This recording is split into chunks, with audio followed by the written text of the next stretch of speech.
It's another edition of Time About the Movies, and today we're wrapping up 1996, looking at Christmas weekend, December 27th, and we've got 9 movies to look at. We have a lot to get to, so let's not even waste any more time. Let's just jump on into it. And we're going to start off with the biggest new release of the weekend, John Travolta in Michael.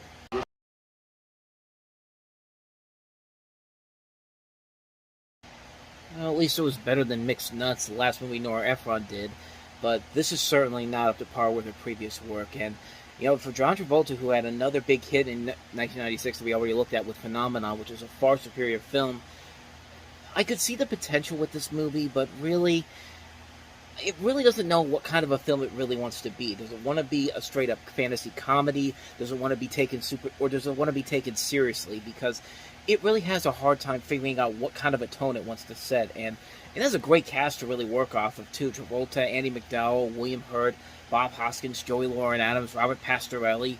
I mean, there's a lot of really good talent in here. Gene Stapleton, Terry Garr, Wallace Langham, Carla Gugino, Richard Sheath. Really good cast overall here, but it just doesn't have anything really to say about the movie. It's a film that really, it tries to get by on its performances alone, but it's just not enough to really make it stand out. I mean, there's a lot of good ideas that really could have been made with this movie.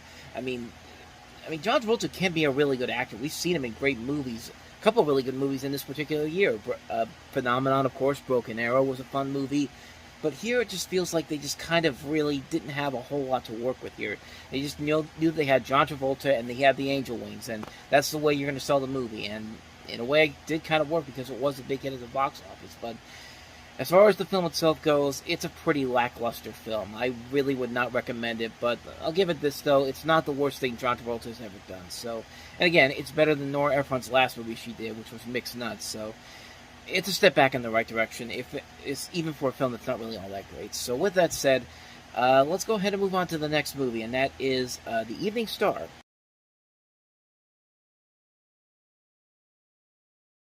Kind of like with The Two Jakes, which was basically another Jack Nicholson sequel to it's a very unnecessary sequel to a classic film starring Jack Nicholson, I should say. This is the sequel to Terms of Endearment, and this movie was only made because somebody wrote a novel based off of the sequel of the original film, and this is directed by Robert Harley, who had never directed a film before, but had written some notable films. Steel Magnolias, he wrote Soap Dish and The First Wives Club, all very good movies, but here, this really feels like a forced sequel. Nobody was asking for this. You did not need a sequel to Terms of Endearment. Terms of Endearment works on its own. It's one of the best movies. It's one of the best melodrama films you'll ever see. Shirley MacLaine and Deborah Winger, classic film. Jack Nicholson's great in that film as well, but here it just feels like they're forcing a sequel, getting all these talented people together. You got Shirley MacLaine back, you got Jack Nicholson back, Bill Paxton's in here, Juliette Lewis, Miranda Richardson, George Newbern, Marion Ross, Donald Moffat.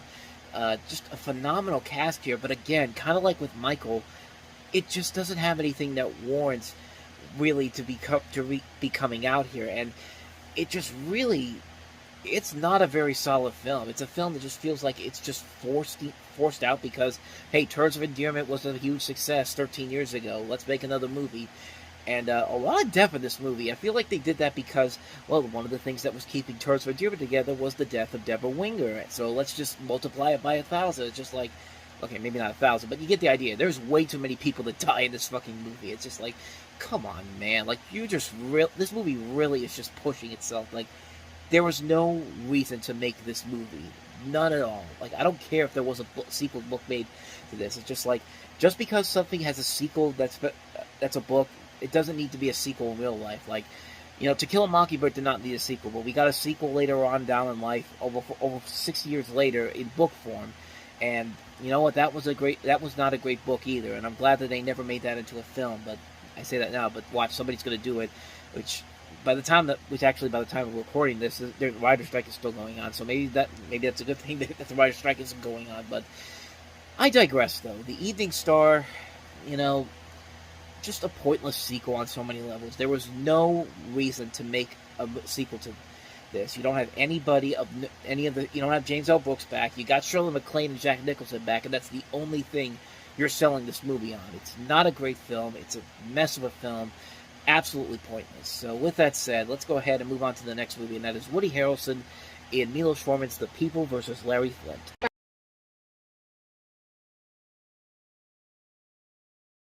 Probably one of Milos Forman's best films after Amadeus. I mean, this is the first film he had done in 7 years. Valmont was not a big hit, critically or financially, but this was a nice return to form for him. Woody Harrelson does a really great job as Larry Flint.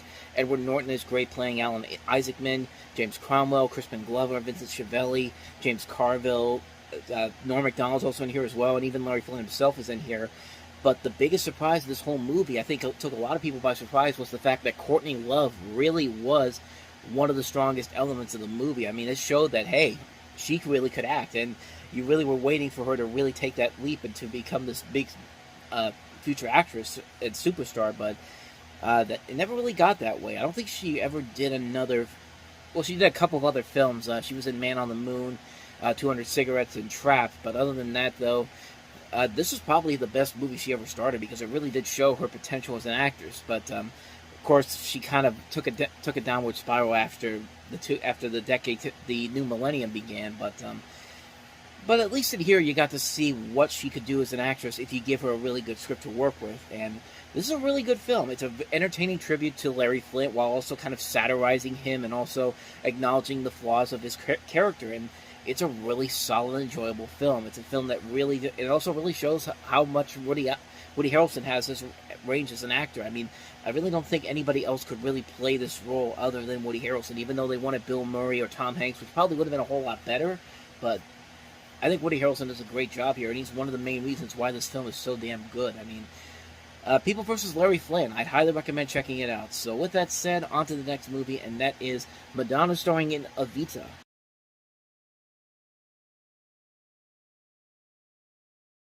Not everything about Evita works story-wise, but really, the casting in this movie really saves the movie, especially Madonna playing Eva Peron. This is one of those reasons why Madonna shows in the past that she can be a really good actress, because we've seen her in movies where she really can act and sing at the same time, and there was a little bit of a stretch where she wasn't really doing that too well, especially in the early 90s, but she picked a really good role in this movie. She did a very good job playing Eva Peron, but you also have great performances by Antonio Banderas as well. Banderas, what the hell's going on with my mouth? Antonio Banderas, who plays Che in this, very good in here. Jonathan Pryce as Juan Perón, directed by Alan Parker. Alan Parker, of course, is a director who's made a lot of great movies, including Mississippi Burning is one. Come See the Paradise. The Road to Wellville was not a very good one, but that was the last movie he did, actually. Angel Heart, The Commitments.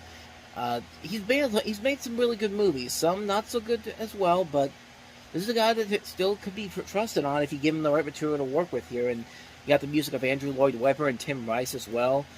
It's a really solid film that works solely because of the acting and the music. I think it really does carry the film over for a story that's been kind of done to death and kind of predictable, and the editing isn't really all that great, but the film overall is very solid, and it is because of the scope, the performances, the music. It's just a really solid musical. It's a good film. I'd recommend it. I wouldn't say highly recommend it, but I'd recommend it. If you want to see a really good Madonna performance, Evita is definitely a good choice. So let's go ahead and take a look at the next film, and that is Albert Brooks' Mother.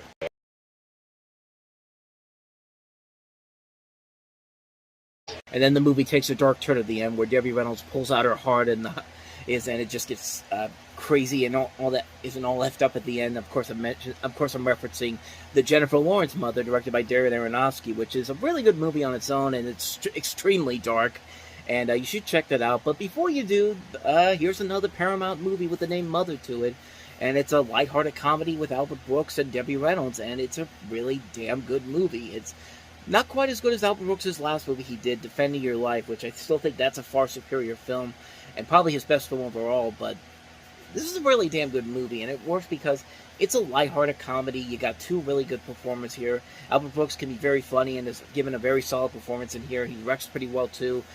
Debbie Reynolds playing the mother in this. She's very good. And it's just a really sweet comedy. It's a sweet comedy. It doesn't really have to do anything to really offend you. It doesn't have to go for offensive material or just go over the top for it. Sometimes these comedies can be really fun and lighthearted, and this is definitely one of those prime examples of it.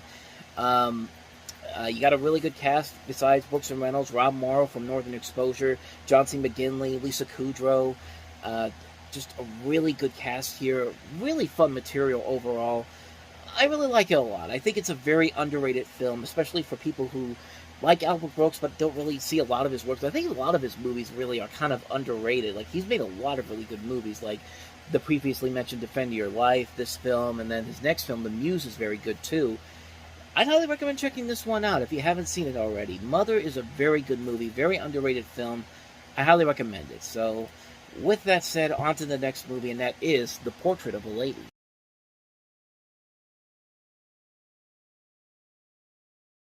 I've never really seen this one. This was directed by Jane Campion, her first movie after The Piano. You follow the story of this woman, Isabel Archer, who is manipulated by her friend and the devious Gilbert Osmond. Nicole Kidman, Barbara Hershey, John Malkovich, Mary Louise Parker, Martin Donovan, Shelley Duvall, Richard E. Grant, Shelley Winters, Viggo Mortensen, Christian Bale, John Gielgud's in here. A really good cast overall. I guess Barbara Hershey got nominated for an Academy Award for this, and it doesn't look that bad. I mean, despite the fact that it has very mixed reviews on Rotten Tomatoes, doesn't look like it's a bad film overall. I mean, it could look very nice and just have a mediocre story to work with, but I don't know. I really don't know too much about this one to say if it's any good or not, but it came out this weekend, so might as well bring it up. So, anyway, on to the next movie, and that is Kenneth Branagh's massive adaptation of Hamlet.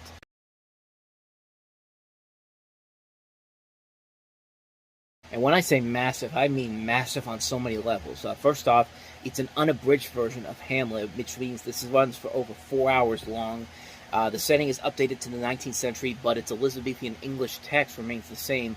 And it features just this phenomenal cast. And, I mean, Kenneth Branagh, of course, is in it. Derek Jacobi, Julie Christie, Kate Winslet, Michael Mahoney, Richard Breers, Nicholas Farrell, Robin Williams, Gerard Depardieu, Jack Lemmon, Billy Crystal, Rufus Sewell, Charlton Heston, Richard Attenborough, Judi Dench, John Gielgud, Ken Dodd. And it was the last major dramatic motion picture to be shot on 70mm film, which in that trailer you could definitely see the scope and scale of this movie. And this is a really damn good movie for a film that's over 4 hours long. It never makes you bored. It never gets you so. It never gets you like, when is this movie going to end? Like, why is everything moving so slow? It really doesn't do that, and it shines on that. This is maybe Kenneth Branagh's overall best film he's ever made. I think this is a solid entertainment piece, a really good film, a really grand, epic, grandiose film. I mean, I wish I had some more to say about it. It hasn't already been said about it already. But if you have not seen this version of Hamlet, and you can stand for movies that are at least 4 hours long, I mean, you should definitely check it out. You might be pleasantly surprised by it. Even if you're not the biggest Hamlet fan, I think you could definitely still get some value out of it. At least in my opinion, I think you could get some value out of it. So that is Hamlet. So let's go ahead and take a look at our next movie, Helen Mirren in Some Mother's Son.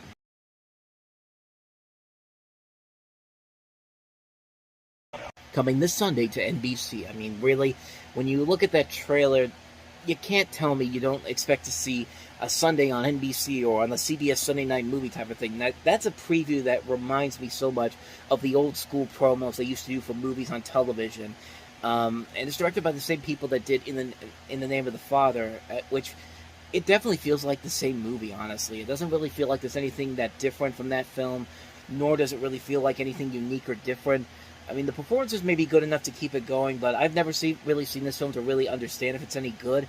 It might be, for all I know, but from what I saw from that little commercial there, I really do not have any real interest in seeing this film. So, like I said, maybe it could be good, maybe it's not, but that's just my thoughts on that one. So, let's go ahead and take a look at our last film, which is I'm Not Rappaport.